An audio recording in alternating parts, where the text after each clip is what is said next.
اعوذ باللہ من الشیطان الرجیم بسم اللہ الرحمن الرحیم۔ سامعین السلام علیکم ورحمۃ اللہ۔ حضرت یوسف علیہ السلام کی قبر کے متعلق حیرت انگیز واقعہ۔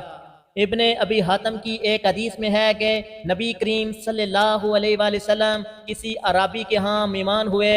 اس نے آپ کی بڑی خاطر تواضع کی۔ واپسی میں آپ صلی اللہ علیہ وآلہ وسلم نے فرمایا، کبھی ہم سے مدینے میں بھی ملنے آنا۔ کچھ دنوں کے بعد عرابی آپ کے پاس آیا۔ حضور صلی اللہ علیہ وآلہ وسلم نے فرمایا، کچھ چاہیے؟ اس نے کہا، ہاں، ایک تو اونٹنی دیجئے اور ایک بکری دیجئے جو دودھ دیتی ہو۔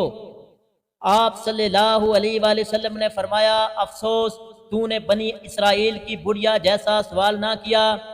صحابہ اکرام نے پوچھا، وہ واقعہ کیا ہے؟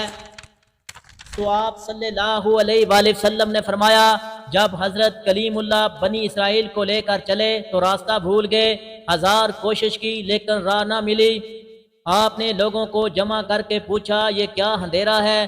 تو علماء بنی اسرائیل نے کہا، بات یہ ہے کہ حضرت یوسف علیہ السلام نے اپنے آخری وقت ہم سے عہد لیا تھا کہ جب ہم مصر سے چلیں تو آپ کا تابوت بھی یہاں سے اپنے سے ساتھ لیتے جائیں۔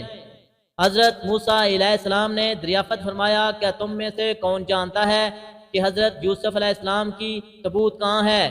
سب نے انکار کر دیا، ہم نہیں جانتے، ہم میں سے ایک بڑھیا کے سوا اور کوئی بھی آپ کی قبر سے واقف نہیں۔ آپ نے اس بڑھیا کے پاس آدمی بھیج کر اسے کلوایا کہ مجھے حضرت یوسف علیہ السلام کی قبر دکھلاؤ۔ بڑھیا نے کہا، ہاں دکھلاؤں گی، لیکن پہلے اپنا حق لوں گی۔ حضرت موسیٰ علیہ السلام نے کہا، تو کیا چاہتی ہے؟ اس نے جواب دیا کہ جنت میں آپ کا ساتھ مجھے میسر ہو۔ آپ پر اس کا یہ سوال بہت بھاری پڑا۔ اس وقت وحی آئی کہ اس کی بات مان لو، اس کی شرط منظور کر لو۔ اب وہ آپ کو ایک جھیل کے پاس لے گئی جس کے پانی کا رنگ بھی متغیر ہو گیا تھا کہ اس کا پانی نکال ڈالو۔ جب پانی نکال ڈالا اور زمین نظر آنے لگی تو کہا، اب یوں کھودو۔ کھودنا شروع ہوا تو قبر ظاہر ہو گئی۔ تابوت ساتھ رکھ لیا۔ اب جو چلنے لگے تو راستہ صاف نظر آنے لگا اور سیدھی راہ لگ گئی۔